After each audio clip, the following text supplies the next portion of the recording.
Assalamualaikum warahmatullahi wabarakatuh. Nama saya Jekani Mulana 4221903 akan menjelaskan mengenai perspektif global penyuluhan. Pertama adalah persoalan pertanian. Keberhasilan pembangunan pertanian dicapai berkat usaha penyuluhan pertanian, yaitu tercapainya swasembada ekspor beberapa produk pertanian dan devisa yang cukup besar. Namun harus diakui, pertanian dan penyuluhan pertanian sedang menghadapi sejumlah persoalan serius, yaitu yang tidak mudah dipecahkan, yaitu contohnya adalah persoalan tersebut antara lain. Yang pertama itu ada beberapa produk pertanian yang masih diimpor seperti kedelai, tepung, tapioka dan lain-lain, dan juga adanya kuantitas dan kualitas produk yang masih perlu ditingkatkan. Selanjutnya masuk kepada persoalan pertanian. Sebagian besar dari petani kita merupakan golongan yang tingkat kesejahteraannya masih rendah. Dengan demikian, penyuluhan terhadap mereka tetap diperlukan, bahkan harus lebih ditingkatkan. Produksi pangan per kapita mengalami penurunan di sejumlah negara seperti di Afrika, dan banyak dari negara itu yang tidak memiliki cukup devisa untuk mengimpor barang lebih banyak lagi. Sebagian lahan mengalami penurunan produktivitas akibatnya erosi. Permintaan bahan pangan meningkat dengan cepat akibat penduduk meningkat di semua negara. Sedangkan hasil panen tidak lagi meningkat. Misalnya India harus menambah produksi serealnya hingga 30% atau lebih dari 90 juta ton per tahun. Pertanian bahkan mengakibatkan masalah lingkungan yang serius, penggunaan pupuk yang berlebihan, pestisida dan lain, kecenderungan ke arah persaingan yang semakin ketat di pasar dunia, dan hanya petani-petani yang lebih efisien saja yang mampu bertahan.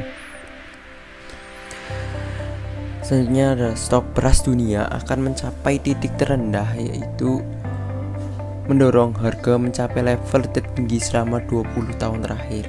Sedangkan stok gandum mencapai titik terendah itu selama 50 tahun terakhir. Harga seluruh pangan meningkat pada angka fantastik, itu 75% dibandingkan dengan tahun 2000. Beberapa komoditas bahkan lebih dari 200%. Krisis pangan ini pemenangnya bukan petani negara berkembang, tetapi kaya di negara maju, investor dan pemain di bursa saham serta perusahaan multinasional. Namun tidak ada dasar yang kuat untuk menyatakan lonjakan harga pangan seperti saat ini akan menguntungkan petani di negara berkembang, khususnya di Indonesia. Adanya istilah race estate, hibrida, agrotek, bioteknologi, dan transgenik diasumsikan oleh banyak pihak sebagai jawaban atas krisis pangan. Pemupukan lebih banyak, mesin pertanian yang lebih canggih, dan teknologi dianggap sebagai solusi untuk menghadapi krisis pangan. Selanjutnya masuk pada mengatasi persoalan pertanian. Persoalan di atas dapat dipecahkan dengan terlebih dahulu melakukan perubahan dalam pertanian dunia. Sebagian besar perubahan ini memerlukan petani-petani yang kompeten yang dapat meningkatkan produktivitas mereka dan dapat mempertahankan kelestarian sistem pertanian mereka dengan memanfaatkan secara efektif pengetahuan dan informasi yang tersedia dari beberapa sumber yang berbeda, seperti lembaga penelitian, petani-petani yang berhasil, dan pasar. Untuk menjadi petani-petani yang kompeten, yaitu maju, maka peran penyuluh, yaitu agen penyuluh, sangat penting. Peran penyuluh pertanian yaitu antara lain memperkenalkan pertanian yang berkelanjutan yang membentuk keterampilan baru. Penyuluhan yang seharusnya jadi solusi namun tidak efektif. Kegiatan penyuluhan pertanian yang sejak dulu didominasi pemerintah telah berkembang menjadi kegiatan promosi pelaku bisnis pertanian. Kegiatan yang awalnya merupakan kewajiban lembaga publik untuk pelayanan masyarakat berubah menjadi bisnis jasa informasi. Itu dilansir dari Kompas, Jumat 29 Januari 2006. Dalam lokakarya pembahasan RUU Sistem Penyuluhan Pertanian di Universitas 11 Maret di Solo, dikatakan bahwa sejak di dasar 1980-an, para pelaku bisnis pertanian mulai dari pupuk, pestisida, benih, dan mesin pertanian memasuki dunia penyuluhan di Indonesia. Kegiatan penyuluhan oleh pemerintah tidak diminati masyarakat disebabkan karena yang pertama adalah lemahnya profesionalisme penyuluh, yang kedua karena kebijakan pemerintah yang berubah-ubah, dan tiga kian beragamnya kegiatan penyuluhan oleh berbagai pihak. Perusahaan swasta yang menyediakan tenaga penyuluh yang turun langsung ke lapangan sekaligus menjual produksinya, sedangkan peran penyuluh pertanian pemerintah mulai memudar dan mencapai tidak terparah saat penyuluhan pertanian diserahkan ke daerah karena disentralisasi. Namun hal ini tidak perlu dirisaukan karena kegiatan penyuluhan bahkan lebih berisi kebijakan pemerintah tapi lebih mengarah kepada kebutuhan petani, maka materi penyuluhan tidak lagi ditentukan oleh pemerintah tapi oleh kebutuhan petani setempat. Penyuluhan pertanian juga terbentuk usia petani yang saat ini rata-rata di atas 50 tahun. Idealnya tenaga PP adalah satu penyuluh untuk satu desa saat ini, satu penyuluh untuk satu kecamatan atau untuk beberapa desa. Dalam keadaan perkembangan saat ini diperlukan suatu pertanian yang mampu memenuhi kebutuhan masyarakat, yaitu pertanian yang bersifat komersial atau suatu pertanian yang modern yang mempunyai ciri dinamis, fleksibel, dan produktivitas tinggi. Pertanian modern.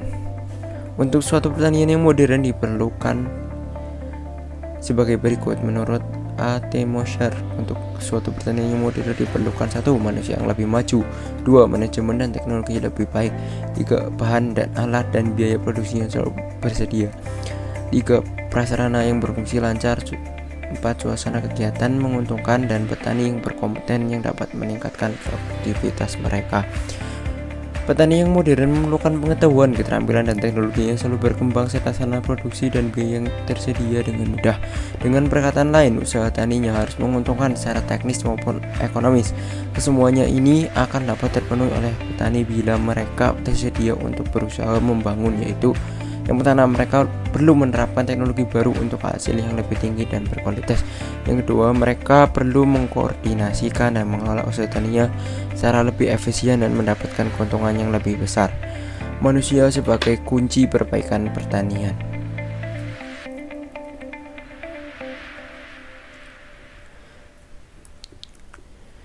Menurut Rukmono Markham 1978, faktor manusia, spesialisasi organisasi, profesionalitas, skill, dan pengetahuan teknis yang dianggap faktor non-ekonomis ternyata yang sering mengambil peranan yang penting dalam produksi. Menurut Arklus 1971 menunjukkan bahwa hasil yang dapat dicapai dari kebijakan peningkatan volume investasi dalam rangka usaha untuk meningkatkan pertumbuhan ekonomi tidak berhasil memenuhi harapan semula seperti yang pernah dialami oleh Swedia dan Norwegia. Kenaikan dalam real capital tanpa adanya perubahan tenaga kerja dan organisasi akan mengakibatkan kenaikan produksi nasional yaitu 0,2% jika tenaga naik 1%, sedangkan modal dan organisasi tetap produksi 0,7%. Sedang jika modal dan tenaga kerja tetap produksi naik 1,8% akibat human factor yang berupa teknik dan kualitas organisasi yang berangsur-angsur terus diperbaiki.